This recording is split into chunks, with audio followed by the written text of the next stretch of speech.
बिस्मिल्लाहिर्रहमानिर्रहीम। ډېرو زیاتو ګرانو پښتنو مشرانو، امزولو، کشرانو، ځوانانو، امید لرم چې انشاءالله سبانه ورځ خو تاسو ته یاده ده په 400 کې به د پښتنو ډېره لویه ولسي غونډه کېږي انشاءالله. او دا کومه سلسله یا کوم اعلان چې ایمل ولی خان صاحب کړی دی چې پښتانه به اوس په هر ډګر به په هر میدان به دا چې بیا د پښتنو په دې رای باندې یا د پښتنو په پارلیمان کې چې کوم اواز دی دا اواز د خاموشه کولو په ضد باندې به انشاءالله دا لړۍ چې دا به روانه. زما امید دی چې انشاءالله ټول پښتانه به سبا کې خیري 400 ته ډېر لوی تعداد کې او په ډېره پښتنه جذبه ځان را رسوي انشاءالله کې خیري. او بیا د پښتنو د خاورې ټولو ځوانانو ته به خواست کوو چې ځان به په ډېر لوی ګڼ تعداد کې تاسو را رسوئ.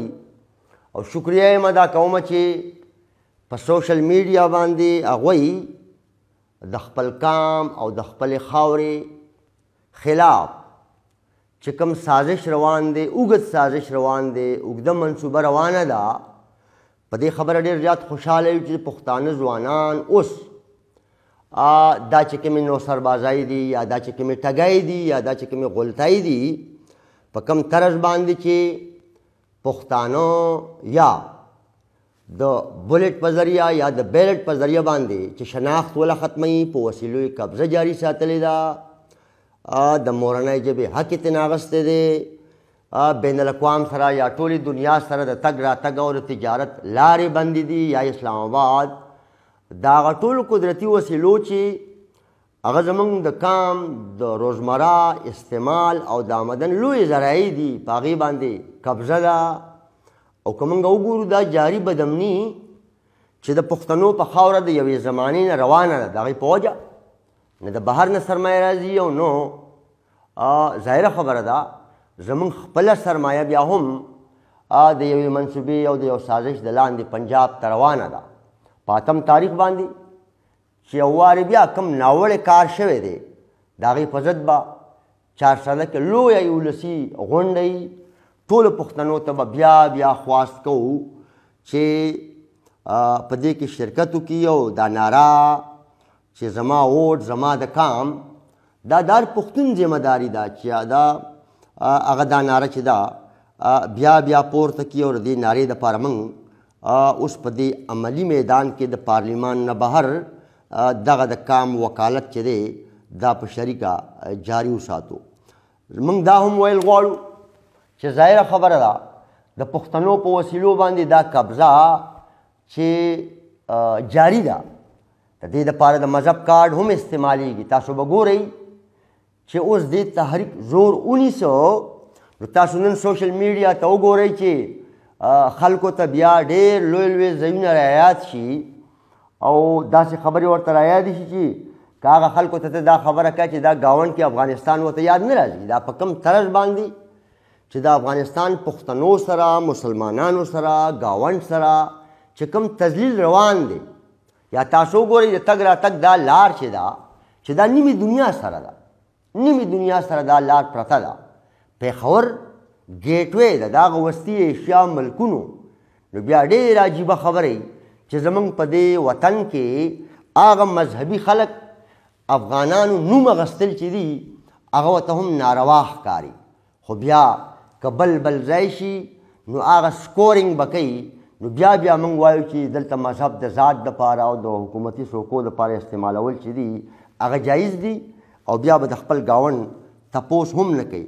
لہذا ټولو ځوانانو ته به خواست کوو چې په دې لویه ولسي غونډه کې په یو ډېر لوی تعداد کې شرکت وکړي ټولو ځوانانو ته دا خبره واضح وي چې د چترال نه والې تر چمنه پورې په دې انتخاب کې چې کوم عمل شو تاسو ګورئ چې په کوټه کې او په چمن کې د پښتنو څومره احتجاجونه روان دي او دلته هم تاسو وګورئ چې په هر ځای کې د خفګان او د مایوسۍ یوه لهر چې دی هغه بیا دې سره دی خور کړو. ګوره د دې په شا واضحه مقاصد دي، واضحه مقاصد دي. که د پښتونخوا خبره موږ وکړو نو د 2013 نه 18 آئینی ترمیم چې دی هغه معطل دی، صوبو ته اختیار میلاو دی په 2010 کې. او دا هغه آئینی ترمیم د لاسه که موږ وګورو صوبه انتظامی طور باندې هم خود مختاره ده او په مالي توګه باندې هم هغې ته به ټولې خپله برخه میلاویږي. نو د 2013 نه د عمران خان حکومت یې دلته راوستی دی او دغه آئینی ترمیم چې دی هغه معطل ساتلی دی او په دې کې د ټولو نه سیوا تاوان چې دی هغه د پښتونخوا دی. د هغې وجه دا ده چې دلته قدرتي وسیلې چې دي په ډېر لوی تعداد کې دي، ډېر لوی تعداد کې دي. او بیا د هغې ښکاره نښه دا ده چې تاسو وګورئ چې دلته یې چاله حکومت ورکړو نو هغه دا اعلان کوي چې خیرات کارډ به ورکوم او زکات کارډ به ورکوم او لنګرخانې به جوړوم.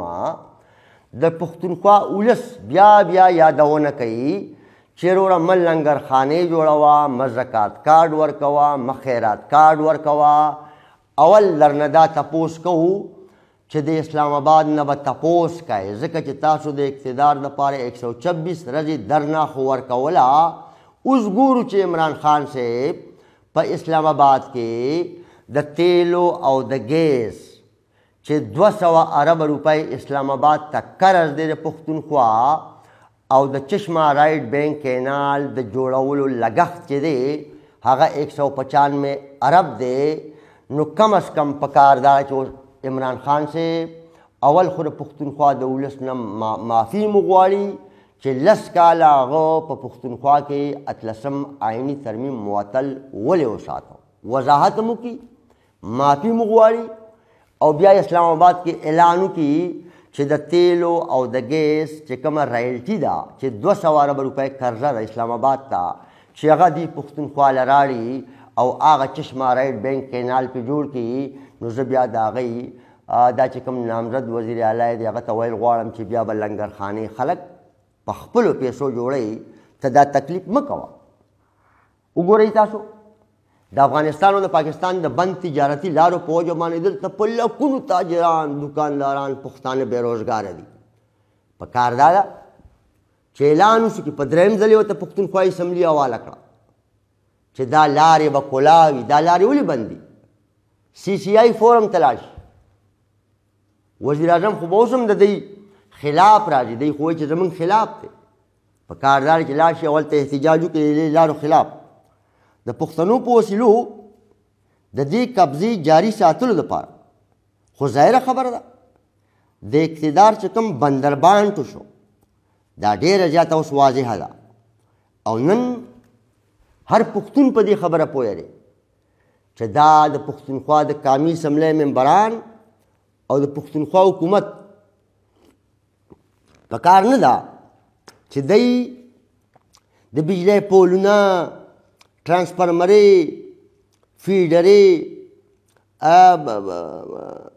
فیډرې او بیا سوی ورته ګریس سټیشنې نه. په کار دا ده چې 6.5 میګاواټه بجلی پښتونخوا پیدا کوي. 6.5 اګریګیټ چې موږ وګورو نه په 2.5 روپۍ باندې یو یونټ پیدا کیږي.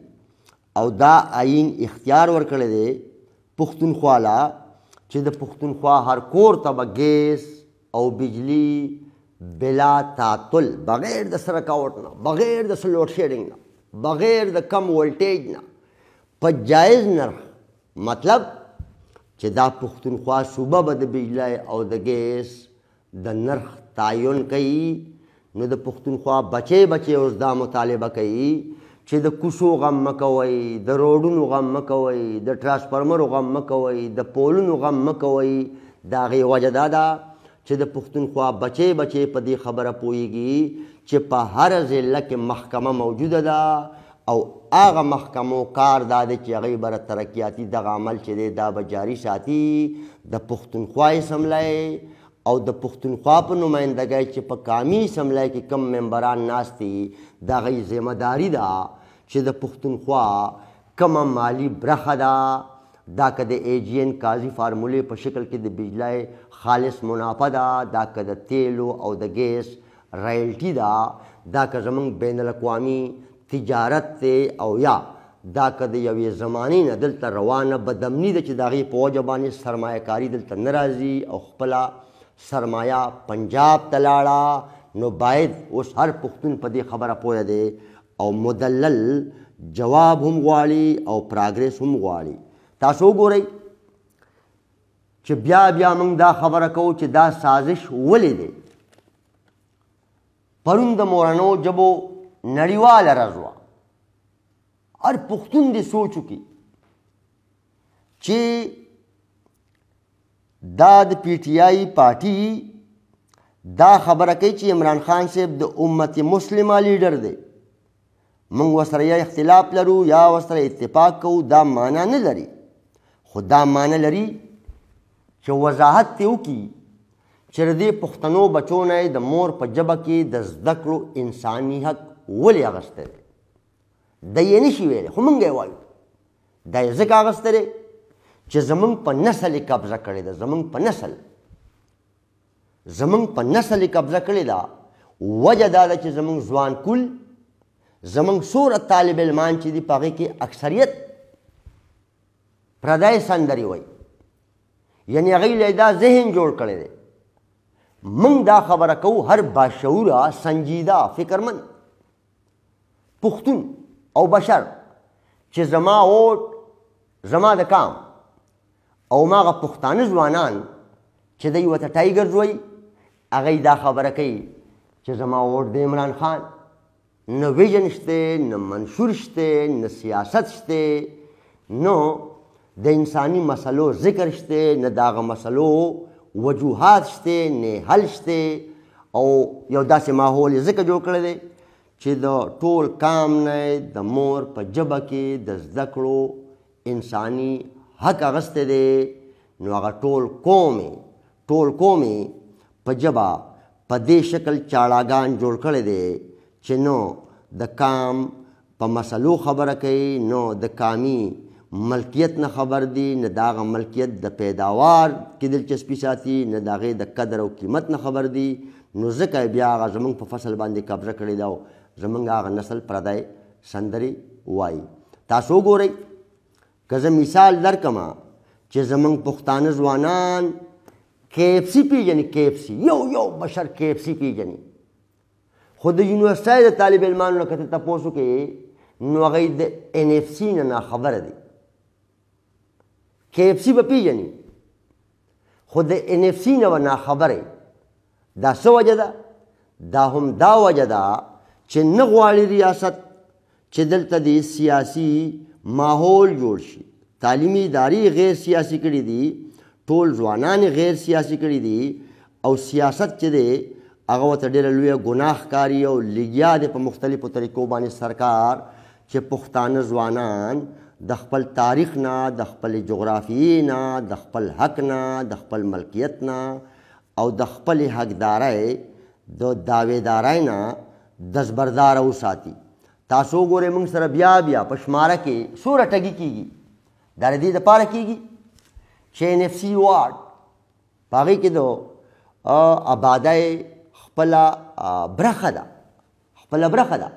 نو په کار دا ده چې زمونږ نامزد وزیر اعلی صاحب دا اعلان وکړي چې 2015 کې NFC واډ جاری نشو، 2020 کې NFC واډ جاری نشو، په 2025 کې پکار دی چې NFC واډ جاری شي او چې اعلان دا وکړي چې دغه دواړو وضاحتونه هم غواړي د مرکزي حکومت نه، صدر صاحب نه، چې دا ولې جاری نشو او د اوس نه تیارې شروع کړي چې را روان NFC واډ دی جاری شي. ځکه چې ټول ولس ته په دې خبري چې د NFC واډ د نه جاري کېدو په وجه باندې د ټول نه سوا تاوان چې دی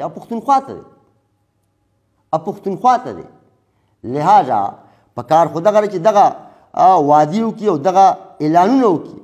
موږ دا هم وایو چې د اسلام آباد نه تپوس وشي، په جار کې نه تپوس وشي. دې کام که دی ګڼي چې عمران خان له کام ووټ ورکو نو هغه یې که وله ورکو که ور نه کو، که څوک یې مني او که څوک یې نه مني. دا پاکستان چې د چا دی دا خو به ډېره پخوا موږ دا نعره واله چې تیرا پاکستان ہے نہ میرا پاکستان ہے، یہ اس کا پاکستان ہے، जो सदर पाकिस्तान है. نو دی اوس وایي که نه زموږ د عوامي نیشنل پارټۍ دا دعوا چې په دې خاوره داسې حکومت غواړي چې هغه د دې خاورې د وسیلو نه د هغې د پیداوار د استعمال نه او د هغې د آمدن نه دستبرداره چاړه حکومت غواړي نو هغه ډېره زیاته واضحه شوه. تاسو وګورئ په ځای د دې چې زموږ دلته چې په دې صوبه کې به کوم حکومت دی جوړوي چې هغه د دې صوبې د حق خبره وکړي، د هر بشر د سر او د مال د تحفظ خبره وکړي، تپوس وکړي. کله وایي زه به راشن کارت جاري کومه، کله وایي زه به خیرات کارت جاري کومه، کله وایي زه به زکات کارت جاري کومه. بابا پښتانو زکات ته او خیرات ته نه دي ناست.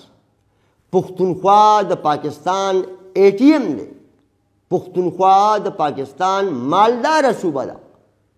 ته به نن دلته راشن کارت جاري کړي نو دار کور څلورو پنځو مسافرو سره به څه کوي؟ دا په هره میاشت کې چې د بجلی د بل په شکل کې زموږ نه 1000% سیوا د بجلی نرخ چارج کیږي، په یو بل کې لس ټیکسونه چارج کیږي چې بجلی خو زموږ پیداوار دی.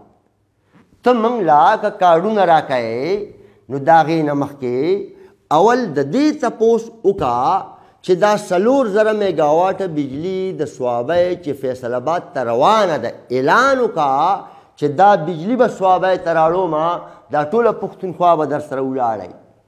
لہذا زمونږ موقف چې دی دا ډېر زیات واضح دی، دا ډېر زیات ولسي دی او د زمینی حقایقو مطابق دی او دا ناشنا خبره نه ده. دا ملک چې کله جوړ شو په 12 اگست 1948 چې بیا یې موږ ذکر کوو نو زمونږ دپاره د پښتنو دپاره دا نوې خبره نه ده چې دی قیوم خان په کوم شکل راوستی و د هغې ځای نه راوالی تر دې ځای پورې چې دا نن په کوم شکل باندې دی دا حکومتونه راولي. موږ به خپل کار جاري ساتو، موږ به خپله مبارزه جاري ساتو. انشاءالله ټول کام ته به یو وارې بیا دا خواست کوو چې په دې ولسي غونډو کې که د هرې شعبې سره تاسو تعلق ساتئ ډېره مهرباني به وي تاسو چې تاسو په ډېر لوی تعداد په دې کې خپل شرکت چې دی هغه جاري وساتئ. مهرباني.